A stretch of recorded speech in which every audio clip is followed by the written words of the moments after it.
Il est 13h.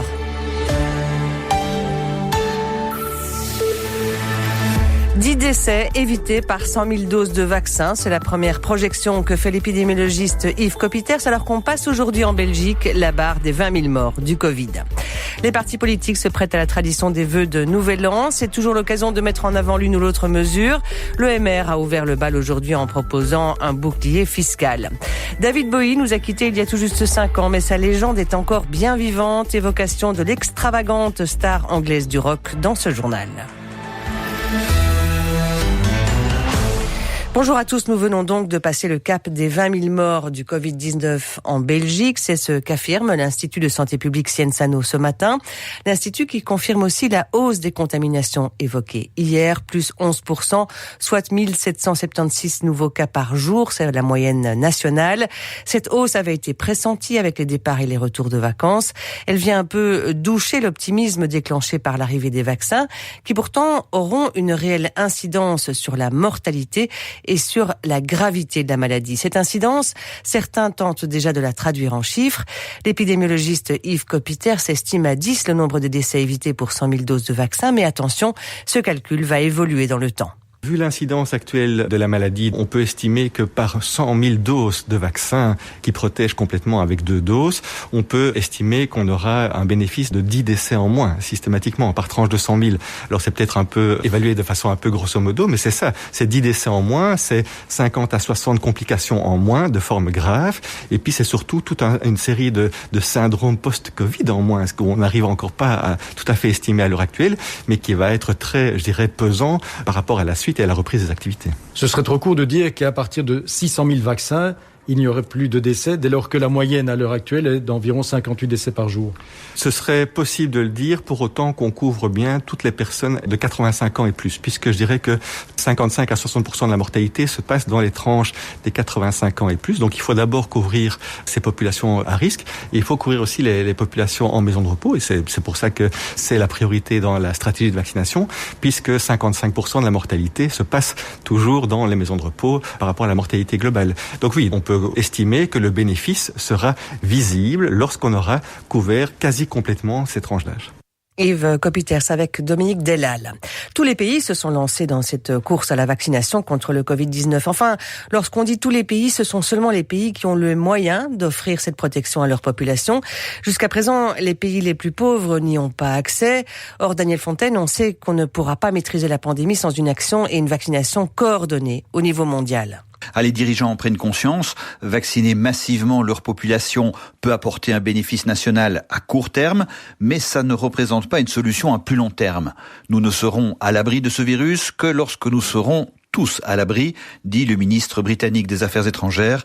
Le Royaume-Uni est pourtant l'un des meneurs de cette compétition internationale. Elle a fait exploser le prix des vaccins et rendu leur accès de facto impossible pour les pays les plus pauvres. Tedros Adhanom Ghebreyesus, directeur de l'Organisation mondiale de la santé. Le nationalisme vaccinal nous fait du mal à tous et est voué à l'échec. À l'inverse, la vaccination équitable sauve des vies, stabilise les systèmes de santé et conduirait à une véritable reprise économique mondiale qui stimulerait la création d'emplois. L'OMS demande aux fabricants de vaccins de donner la priorité à son mécanisme COVAX, mécanisme de distribution équitable des vaccins à l'échelle mondiale. Le Royaume-Uni annonce avoir réuni avec d'autres pays 1 milliard de dollars au profit du COVAX.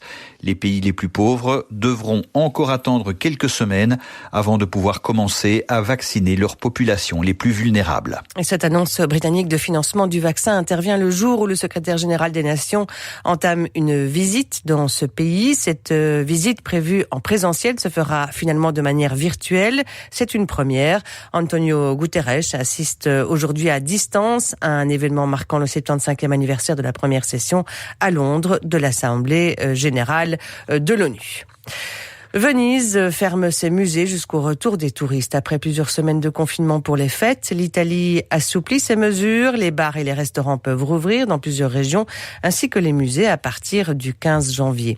Venise, par contre, a pris une décision à contre-courant, celle de garder les musées fermés, au moins jusqu'en avril. Une mesure très controversée. Dans la Cité des Doges, reportage Valérie Dupont. Fermer l'accès au pont des Soupirs et au Palais des Doges, fermer la célèbre tour de l'horloge ainsi que d'autres musées gérés par la ville de Venise, inaccessible au moins jusqu'en avril sur décision du maire, Luigi Brugnaro. L'objectif est de les tenir prêts à la réouverture, mais seulement quand les touristes reviendront dans cette ville. Les musées ne seraient qu'une attraction pour touristes et non pas pour les Vénitiens, un paradoxe qui a fait réagir l'ancien directeur des musées aujourd'hui à la retraite, Gian Domenico Romanelli. Nous empêcher de visiter les musées, c'est comme effacer complètement ou presque complètement le sens, la raison et le sentiment d'être vénitien. En temps normaux, les musées attirent plus de 2 millions de visiteurs à l'année. Et en 2019, la fondation qui les gère affichait 10 millions d'euros de bénéfices, sans compter que l'État italien a versé 8 millions pour compenser les pertes dues au Covid. Mais le maire considère que les laisser ouverts coûtent trop cher. Daniele Giordano, un syndicaliste, a interpellé le ministre de la Culture. Ce n'est pas possible que dans cette ville aussi importante pour l'histoire du monde, on pense que la culture est juste un coût et que si elle ne rapporte pas, on la ferme. Dans la ville vide, une pétition circule pour ouvrir les musées, car sans les touristes, les habitants avaient finalement l'opportunité de les visiter. Valérie Dupont, notre correspondante en Italie. Les 2 boîtes noires du Boeing 737 qui s'est abîmé en mer de Java hier près de Jakarta en Indonésie ont été localisées. Il y avait 62 personnes à bord, dont une dizaine d'enfants. Des morceaux de corps et de débris ont été retrouvés. L'avion reliait Jakarta à Pontianak, la partie indonésienne de l'île de Bornéo. Après Google et Apple, c'est Amazon qui coupe les ponts avec Parler, le réseau social prisé par les partisans de Donald Trump, accusé de relayer des menaces de violence. Donald Trump qui n'est pas parvenu à intimider son vice-président. Contrairement au président sortant, Mike Pence assistera bien à l'investiture de Joe Biden. Les relations entre les deux hommes se sont considérablement dégradées depuis que le vice-président a confirmé jeudi la victoire du démocrate à l'élection présidentielle de novembre. C'est la course contre la montre dans une partie de l'Espagne et notamment à Madrid pour déneiger très rapidement les routes après le passage de la tempête Philomène et avant l'arrivée d'une vague de froid sans précédent. Cette nuit, des températures de moins 10 degrés sont attendues dans une grande partie du pays et le temps presse. Il faut déblayer le plus vite possible avant que la neige ne se transforme en glace et paralyse une nouvelle fois les transports. Chez nous, le président du MR présentait ses vœux à ses militants ce matin et comme chaque année, c'est un bon moment pour faire passer des messages à ses adversaires politiques. Georges-Louis Boucher a notamment évoqué la réforme fiscale qui est sur la table du gouvernement fédéral et le patron des Bleus pose ses exigences. Il réclame l'instauration d'un bouclier fiscal.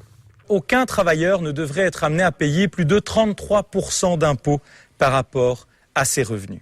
Ce bouclier fiscal, bien évidemment, s'oppose au gouvernement taxe, comme on peut le voir à Bruxelles, ou sur les propositions de certains, qui visent systématiquement à taxer plus. Je ne sais plus dans quelle poche il pourrait encore aller, tant les classes moyennes et classes populaires sont déjà sous le fardeau fiscal. Nous sommes à la 6e place européenne des pays les plus taxés en matière de travail, à la 2e place pour la fiscalité globale. Je crois que la démonstration ne doit pas être plus longue pour nous convaincre que nous devons baisser l'impôt.